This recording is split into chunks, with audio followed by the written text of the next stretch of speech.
Olá, o convidado do nosso programa Espaço Parlamentar de hoje é o vereador do Republicanos, Hernani Barreto. Muito obrigado pela sua presença, por ter aceitado o nosso convite. Que isso, Rodrigo. Eu que agradeço. É sempre uma oportunidade para a gente poder falar um pouquinho do nosso trabalho parlamentar, falar sobre as questões da cidade, né? Tem tanta coisa. Eu costumo dizer que a cidade é um organismo vivo, então ela está em movimento e constantemente a gente convive com os problemas. Óbvio que a gente sabe dos avanços que a gente tem, mas a função do parlamentar é conviver com os problemas da sociedade. Vamos começar exatamente falando sobre isso, essa questão dos problemas que hoje Jacareí está enfrentando. O senhor está recebendo no seu gabinete algumas reclamações sobre problemas de manutenção da cidade. Queria que o senhor começasse esse nosso bate-papo falando sobre isso. Eu não sei se outros vereadores aqui na TV tiveram a oportunidade também de destacar isso, mas eu percebi um crescimento muito grande na ausência de manutenção em alguns serviços. Então a gente sabe que nem tudo depende só da prefeitura. Eu pego como exemplo a parte da poda de árvores quando estão entrelaçadas com os fios. A gente fala que elas estão energizadas, então depende da concessionária EDP em parceria com a prefeitura. E já aproveitando até esse exemplo que eu estou dando, nós tivemos aí várias reclamações ali na Estrada do Varadouro. O serviço foi feito pela EDP, os galhos ficaram na via não pavimentada, tem aquelas valetas na lateral que são os proprietários, ali tem centenas de pessoas que moram na zona rural, e aí esses galhos entram nas valetas, a água passa, não consegue ser escoada por aquele caminho, adentra a via pública, causa erosão, daí as pessoas com carro, com moto, aqueles que andam de bicicleta, têm muita dificuldade, muita dificuldade. Mas eu tenho também recebido muitas reclamações ligadas ao Serviço Autônomo de Água e Esgoto, do SAI. E eu quero me aprofundar um pouco mais a respeito disso. Já estou fazendo um amplo estudo com base nos contratos existentes no SAI, porque é inconcebível que a gente tenha um serviço de qualidade como é o do SAI, né? A gente sabe que o SAI se destaca nessa prestação de serviço, mas tendo uma agência reguladora e fiscalizadora que na prática, na minha opinião, não está funcionando. Esses problemas relacionados ao SAI são em relação à falta d'água ou outro problema Olha, estrutural? Rodrigo, eu vou até aqui de forma prematura falar para você que a gente recebe denúncias de esgoto que está sendo lançado no rio novamente. Então a gente sempre pensa de forma positiva no avanço, mas esse retrocesso, isso é inconcebível no meu ponto de vista. E como agente fiscalizador, eu não posso tampar os olhos para isso, porque isso interfere na qualidade da água, isso prejudica o meio ambiente. Então, uma série de consequências. Traz doenças, né? Doenças, que é o último ponto que eu ia falar para você, a saúde pública. Então, isso é inaceitável por qualquer um de nós aqui. Aqui falo até em nome dos três, porque todos que estão aqui, independente das cores partidárias, daquilo que defende, ninguém quer o mal da população. A gente quer sempre beneficiar a população com mais qualidade de vida. E como vereador, o seu papel, então, vai fazer requerimentos, pedidos de informação. Eu queria que você explicasse exatamente para o telespectador como é que funciona esse trâmite. Como é que o vereador pode pedir uma resposta para a prefeitura e tentar solucionar esse problema, né? É muito legal você fazer essa pergunta, porque, às vezes, o cidadão comum, o cidadão de bem que está nos acompanhando agora, né, a mãe de família, pensa que o trabalho do vereador é, senta aqui, faz um nome de rua, dá um nome para praça, né? E não é isso. A gente tem várias ferramentas de trabalho, a gente tem as indicações, a gente tem os pedidos de informações, e esses pedidos de informações são ligados diretamente ao prefeito e aos presidentes de autarquias e fundações, como os requerimentos. Os requerimentos, quando o órgão não é interno da administração pública municipal, a gente faz através de requerimento. Então, eu já fiz pedidos de informações, então estou na fase de coleta de dados para que a gente não seja imprudente, leviano e haja de uma forma precipitada. Mas é trabalho da gente poder fiscalizar até para ajudar o prefeito a conduzir o município. E a gente vai começar agora uma época de chuvas de novo, né? Vai entrar o verão e a gente lembra das enchentes que ocorreram em Jacareí 2022, 2021, famílias perdendo móveis, perdendo parte da casa. E o senhor tem falado, na época também falou bastante na tribuna, reclamando providências da prefeitura em relação a isso, né? Rodrigo, eu quando me prontifiquei a voltar para o Legislativo, sair para as campanhas, eu defendi algumas bandeiras, né? A gente enxerga o município, eu tenho 44 anos, sou casado, tenho 2 filhas, nascido e criado aqui na cidade. Então a gente sabe que a cidade de Jacareí tem 370 anos, é uma cidade antiga que enfrenta diversos problemas em termos de drenagem. Então, enxergando toda essa dificuldade, o que eu me prontifiquei a fazer? Através do Legislativo, apresentar propostas concretas. Então, eu sou autor de uma lei desde o ano passado que faz com que a Câmara Municipal discuta um plano municipal de contingência e prevenção contra desastres naturais. E aqui eu não me refiro só aos alagamentos e enchentes, eu falo também de fogo em mata, falo também das represas, porque nós temos que ter 3 operações: Operação Verão, Operação Estiagem e a Operação Barragens. Nós temos aqui 3. Então a gente tem que pensar nisso para preservar as futuras gerações.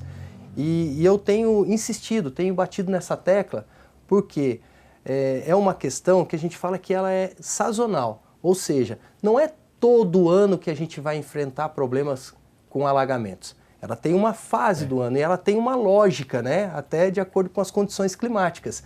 Então no mês de dezembro, a gente já começa a enfrentar problemas e que se estende até março. Então o bom gestor, o bom administrador, ele se precaver, ele toma ações com antecedência para que as coisas não ocorram. Eu até tenho que destacar que esse governo atual pensou em várias situações, que eu pego a questão do córrego do Tanquinho, né, do córrego seco, que já estão propondo alternativas, licitações em andamento, mas isso ainda é muito pouco, diante da tragédia que ocorre na cidade de Jacareí nesses meses que eu citei. Particularmente, eu fui afetado por várias vezes. Eu morei no Jardim Luiza, tive problema no Jardim Luiza e eles ainda continuam tendo lá. Morei 8 anos no Jardim Luiza. Agora eu moro no Califórnia, tive problema na minha residência, toda a minha rua. O pessoal perdeu móveis, perdeu objetos que tinham um valor sentimental muito grande. Isso é irreparável. Jardim São Luís também. Jardim São Luís, o Jacinto. Fiz pedido de informação por causa do Jacinto. Então a gente tem Vila Guarani, a gente tem vários pontos do município que não depende só de uma obra de macrodrenagem, uma obra grande, mas as obras de microdrenagem são fundamentais. Mas isso tem que ter um cronograma muito bem pautado, muito bem sintonizado com a Secretaria de Infraestrutura, com a Secretaria de Meio Ambiente, a Secretaria de Segurança e Defesa do Cidadão através da Defesa Civil. Isso tem que ser coordenado. E a assistência social, porque numa eventualidade, a assistência social tem que fazer o seu papel também. Em relação a esses problemas estruturais, né, eu sei que o senhor já falou sobre isso nas sessões e eu quero ouvir novamente sua análise aqui. Em relação aos atrasos da obra da terceira ponte. Muitos vereadores têm falado sobre isso, que mais que dobrou o preço do que estava inicialmente. Como é que o senhor está vendo essa situação? Olha, isso é muito preocupante. É preocupante pelo fato de ser a obra principal dessa gestão. A gente começar com um valor estimado de um pouco mais de 17 milhões, já está superando 35 milhões, e a gente está investindo dinheiro e a obra não foi ainda concluída, a ponte não foi entregue. Mas eu quero dar um passo para trás, porque eu acho assim, a terceira ponte ela é fundamental para a cidade de Jacareí. Só que se a gente não pensar nos acessos à terceira ponte, de nada vai adiantar. Não vai adiantar. Parece que a gente está fazendo algo politiqueiro, algo para ganhar com a população por causa da fala, né? E daquele imaginário popular que a gente precisa, que a cidade de Jacareí, nós somos colados com São José e São José se desenvolve, então parece que aquela terceira ponte, um viaduto, vai fazer com que a gente ocupe um lugar de destaque, mas não é isso. Às vezes pode ser um tiro no pé, de abrir a terceira ponte e a gente ter um caos no trânsito ali do Flórida, né, Vila Machado, Vila Ita 1, 2 e 3, Jardim Emília. Precisa fazer outra reforma depois, né? Então, é isso tudo que eu gostaria muito de poder ampliar o debate. E eu vou mais além, até já pegando aí, aproveitando o gancho, falando do governo do Estado de São Paulo.